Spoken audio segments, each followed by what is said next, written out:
Inabot na kami ng gabi sa paghahanap ng ludong. Pero nag-ikot-ikot pa rin ako dito sa Pampang ng bayan ng Ilagan hanggang makausap ko ang mangingisdang si Mang Mael.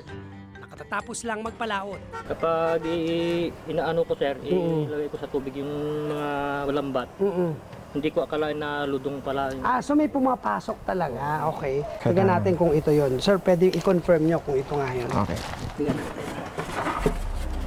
Okay. Laki. Feeling ko ito.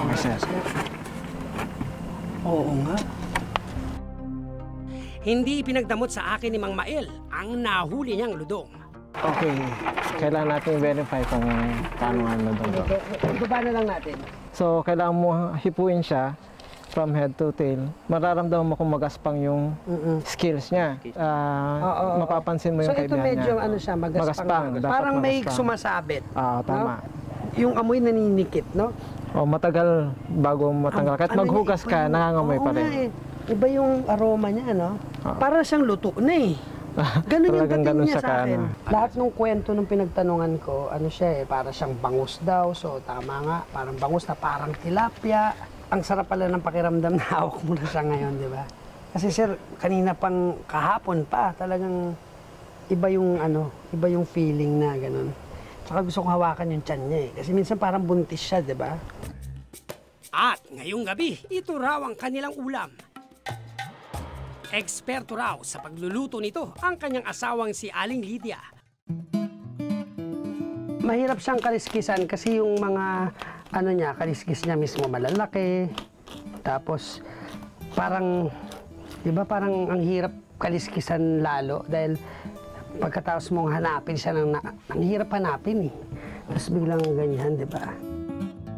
Hindi tulad ng ibang isda, kaunting sahog lang daw ang kailangan sa pagluluto ng President's Fish. Kabilang narito ang sibuyas, luya, asin at suka.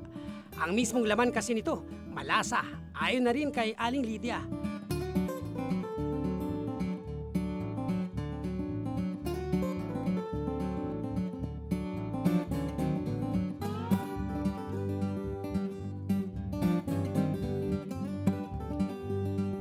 Hinaluan lang ito ng tubig at pinakuluan ng 20 minuto.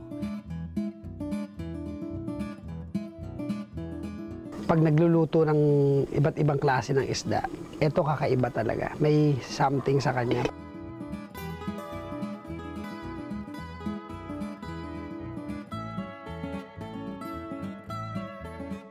Yung pinaka-meat ng isda,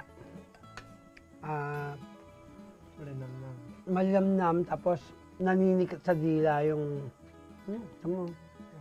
lasa niya, di ba? Tapos malambot yung pinaka-meat. Tingin ko kaya naging paborito to ni Marcos. O kaya tinawag tong President's Fish kasi nga lahat ng nakita kong luto sa isda na anumang species ng isda, hindi nagiging iba yung color eh. Dahil sa kakaibang amoy at lasa ng President's Fish, maraming mayayaman at maski ang dating Pangulong Ferdinand Marcos handang gumastos daw ng malaki, makakain lang nito.